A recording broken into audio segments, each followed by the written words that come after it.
WhatsApp guys, आज हम देखने वाले हैं सलमा 20 बच्चा पैदा करने के चक्कर में अपना घर बनाना भूल गई। अरे भैया, मिस्टर मुन्ना भाई की वीडियो है। अब क्या है पूरा मामला देखते हैं। चैनल बने तो प्लीज सब्सक्राइब, वीडियो कर दे लाइक। 1 2 3 गो।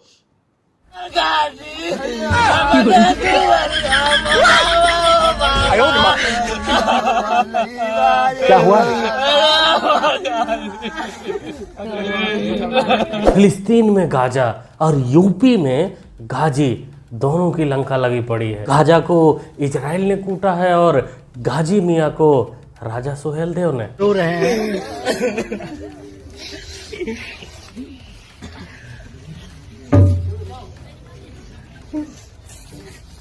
इस वीडियो में गाजी मियाँ के साथ साथ जो भी लोग ओवर एक्टिंग कर रहे हैं, जो भी लोग रो रहे हैं, बिलख रहे हैं, ड्रामेबाजी कर रहे हैं, वो सब के सब हिंदू हैं। इन लोगों का माइंड वॉश इतना हो चुका है कि इनको लगता है इनकी जिंदगी उस गाजी से शुरू होकर गाजी पे ही खत्म होगी। ये मंदिर नहीं जाते हैं, इनको मंदिर से कुछ नहीं मतलब, इनको मंदिर में कुछ नहीं मिलेगा, लेकिन उस मजार पर इनको सब कुछ मिल जाएगा। इन लोगों को उस पर भरोसा है जो एक आक्रांता था, जो भारत को लूटने आया था, जो साथ दिया था, जो राजा सुहेल देव से युद्ध किया था और हार गया था, उस पर इनको पूरा भरोसा।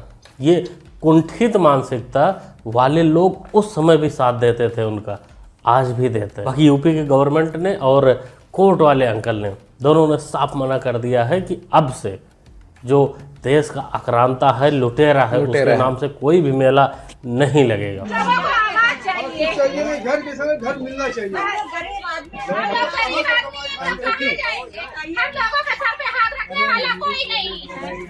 एक कमाई और 10 खाने वाले हम। यही तो असली बात है ना अम्मा जी, एक कमाने वाला एक, खाने वाला 10। अरे मोहतरमा, जब 10 कर रही थी उसी बीच में थोड़ा होल्ड करके एक अपना घर अपने जमीन पर बना ली होती तो आज ये दिन देखना नहीं पड़ता।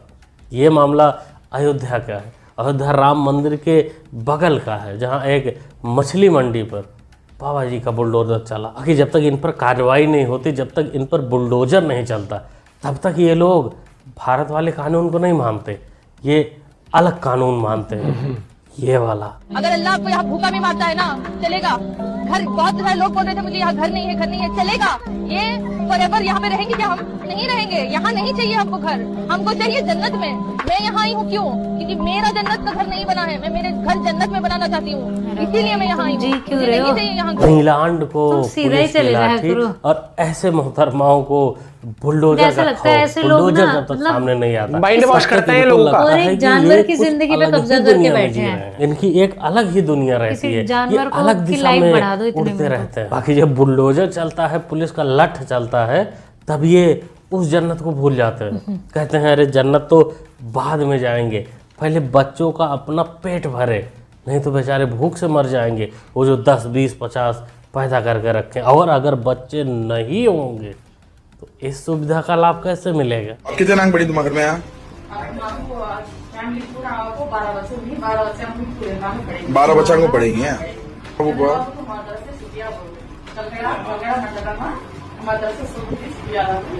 ये वीडियो आंध्र प्रदेश का है, जहाँ एक सरकारी योजना चलती है तल्लीकी बंधनम नाम से, जहाँ इस मोहतरमा को इस योजना के अंतर्गत पूरे मिले हैं 1,56,000 मिले हैं, क्योंकि इसने उसी नियम को फॉलो किया, सीधा 12 बच्चे पैदा किए। इसी राह पर कुछ वो अयोध्या वाली मोहतरमा भी चल रही थी, लेकिन दिक्कत तो वहाँ कुछ और है। वहाँ काबा बाबा क्या करोगे भैया, क्या करोगे? एक आम लड़की है और आप निडर हैं, बेबाक हैं। हाँ बिल्कुल, मैं निडर और बेबाक हूँ। नहीं खलीफा बाबूजी, वो तेरे बारे में बात नहीं कर रहा है, वो तो आम के बारे में बात कर रहा था।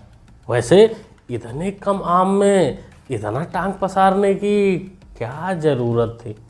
खैर छोड़ो, जिसका टांग वही जाने कि उसको कितना फैलाना है, कितना सिकोड़ना है। 1 मिनट के लिए बंद कर कैमरा बंद करके बताऊंगा। डर है क्या?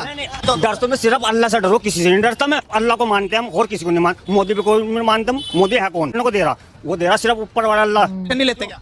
पहले नहीं राशन लेते हैं कि नहीं? मैं तो लो, राशन कार्ड है मेरे पास 3 है, सारे जब अलग अलग है, सबका अलग अलग मिला। गजब टोपी बाज आदमी है। ये वही डोगी नस्ल वाले होते हैं जो खाते मालिक का ही है, पीते मालिक का है, और बाद में गुर्राते भी मालिक के ऊपर ही हैं। इनको अगर मौका मिले तो ये काटने में एक भी सेकंड नहीं लगाएंगे, मौका मिलते ही काट लेंगे।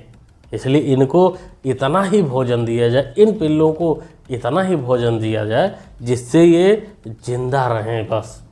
बाकी एक्स्ट्रा हुआ 3-3, 5-5 राशन कार्ड हुआ तो भौंकेंगे ही और पूछेंगे ये मोदी कौन है, ये भारत सरकार कौन है। खुद की जगह मोल ली हुई। अच्छा, अभी तक यह सरकारी जमीन पे थी? सरकारी तो कहता है एक जमाने से बना हुआ है, इनमें सरकारी उसमें हम क्या जाने, इनमें सरकारी है क्या इनकी है। ये तो ये तो पता लग गया वो जमीन आपकी है, तो ये तो हमारी है, ये तो इधर पीछे ये पता है वो जमीन आपकी है, इसके बारे में नहीं पता है सरकारी है कि आपकी है। तो ये तो एक जमाने से बना हुए हैं, मंदिर के तो रोडों पर बना हुआ है ही। ये तो एक तो सर्वे चल रहा है ना, अब तो रोड की चौड़े की वजह से गवर्नमेंट कर रही है। तो सरकार की जमीन में आ रहा, सरकार हटा रही है। सरकार के अपने आप हटा रहे हो कि सरकार अपनी भी होती तो भी ये सरकार कौन सी छोड़ रही, ले ना रही है, घर न ले रही है। जो रोडों पे घर आ रहे हैं तो वो भी तो उनके ही है, उनके कौन सी है, वो भी बेनामे हैं तो फिर भी हट रहे हैं। मौलाना साहब का दोगलापंती तो देखिए, एक तरफ ये मस्जिद को शिफ्ट भी कर रहा है क्योंकि वो अवैध जगह पे है, और दूसरी तरफ सरकार को दोष देने में चूक भी नहीं रहा है। तो पता है कि जहां अब मस्जिद जा रही है वो अपनी ज़मीन है क्योंकि वो खरीदी हुई है, लेकिन अभी जिस जगह पे है जहां सरकार उसे हटवा रही है वो ज़मीन किसकी है वो इसे नहीं पता। वो ये नहीं बोल सकता कि वो सरकारी ज़मीन है, रोड में आ रही है इसलिए हटाया जा रहा है, बिल्कुल नहीं, वो मान ही नहीं सकता। वो तो अपनी है, लेकिन ये भी कहीं ना कहीं अपनी हो सकती थी अगर सरकार अपनी होती। वैसे इसमें बड़ी बात यह है कि मस्जिद को तोड़ा फोड़ा नहीं जा रहा है, मतलब मस्जिद को जैक लगाकर जैक लगा किया जा रहा है। मौलाना साहब भी अब टेक्नोलॉजिया यूज करने लगे हैं, ये काफी बड़ी बात है। नहीं तो धरती हमेशा चपटी ही रहती। हाथ आए थे खाली हाथ जाएंगे, खाली हाथ आए थे खाली हाथ जाएंगे। मैं दोनों परिश्रम करने वाले खुदा को क्या मोदी। मोहतरमा, अरे मुंह अपना बाद में दिखा लेना, पहले जो रात में मुंह में घुसेड़ कर सो गई थी उसको तो बाहर निकाल दे। फंस रही है आवाज। ये मोहतरमा ईरान में मारे गए लोग के बारे में बात कर रही, वहीं इजराइल में जो लोग मारे गए उनके बारे में इनका जब बात करने का होता है तो मुंह में वो फंस जाता है। जो कुछ नहीं बोलते उस टाइम पर, नहीं बोल पाती। इनको सिर्फ उसी टाइम ईरान में दिखता है, फिलिस्तीन में दिखता है, बाकी रसिया में इजराइल में यहाँ सब नहीं दिखता। अफ्तार अंसारी की पत्नी अफसा अंसारी जो कि फरार हैं और उनको ढूंढने के लिए प्रयास किए जा रहे हैं, उसी अफसा अंसारी की एक हमारा अकाउंट ट्रेस किया था हमारी टीम ने।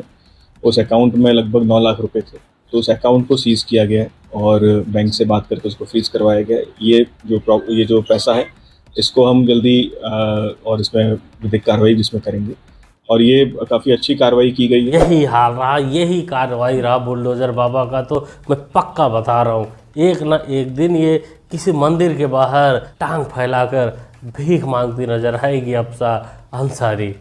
क्या हालत बना दिया है बाबा ने इन माफियाओं का, इनकी फैमिलियों का। अस्सलाम वालेकुम। मैं पहले वीडियो में भी ये जिक्र कर चुकी हूँ कि हमें as soon as possible evacuate किया जाए, बिकॉज एट दिस पॉइंट हमारे जो भाई हैं तेहरान यूनिवर्सिटी के जो स्टूडेंट्स हैं उनकी बॉयज डॉर्म के नजदीकी हमला हुआ है and they have also been affected by the attack, और कुछ जो स्टूडेंट्स हैं वो जख्मी भी हो गए हैं।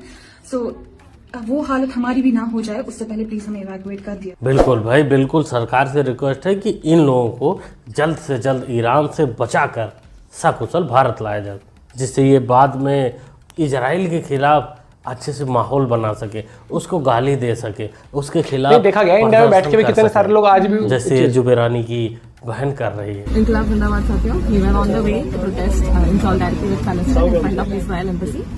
And Delhi police has brutally detained us from our autos. They confiscated our placards and our belongings. They did not give any reasoning as to why they were detaining us.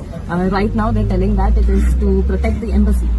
So Delhi police is currently more concerned about protecting the people at the embassy who are engendering the murder of babies in Palestine than its own citizens.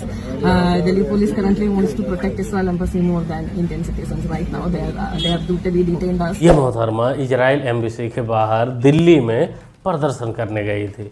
वहाँ इनको दिखा कि काफ़ी security है और इनको police ने पकड़ लिया। ये इजराइल के ही बाहर क्यों गई थी भाई? इनका सेलेक्टिव मानसिकता है ना, क्योंकि मरे तो ईरान में भी हैं, इजराइल में भी लोग हैं, क्योंकि ईरान ने भी इजराइल को मारा था। वहाँ दागे थे, रॉकेट अपने दागे थे, वहाँ आम लोगों पर गिरे थे, आम बिल्डिंगों पर गिरे थे। लेकिन सेलेक्टिव तो सेलेक्टिव, वहाँ ये मुंह कैसे खोल सकती है कि नहीं नहीं इजराइल में भी लोग मर रहे हैं, इजराइल में भी लोगों के लिए मानवता होनी चाहिए। नहीं, ये अपना खून का रिश्ता जोड़ रहे हैं। वैसे दोस्तों इजराइल और ईरान के बीच जो चल रहा है उसमें काफ़ी ऐसी वीडियोस आ रही हैं जो यहाँ प्ले करने लायक भी नहीं। ये वाली वीडियो शायद आप लोग देखे होंगे कि एक एंकर जो ईरानी एंकर है वो लगातार गाली दे रही थी इजराइल को, और गाली देते समय लाइव ही रिपोर्टिंग चल रही थी वहाँ पर, जब रॉकेट मार दिए नेताराम साहू चाचा ने। और अब आगे क्या हुआ भाई नहीं दिखा सकते, काफ़ी हल्ला गुल्ला हो। ये उनका वो था ना, सरकारी न्यूज़ चैनल था, वहाँ से लाइव रिपोर्टिंग चलती उस टाइम पर हुआ था। लेकिन मेरे को एक चीज़ समझ नहीं आती भाई, एक सिंपल सी बात बताऊँ, यहाँ पर इंसान मतलब जो कमाता है उसको वही का पैसा ऐसा लगता है आज के लाइफस्टाइल के हिसाब से भाई कम पड़ता है।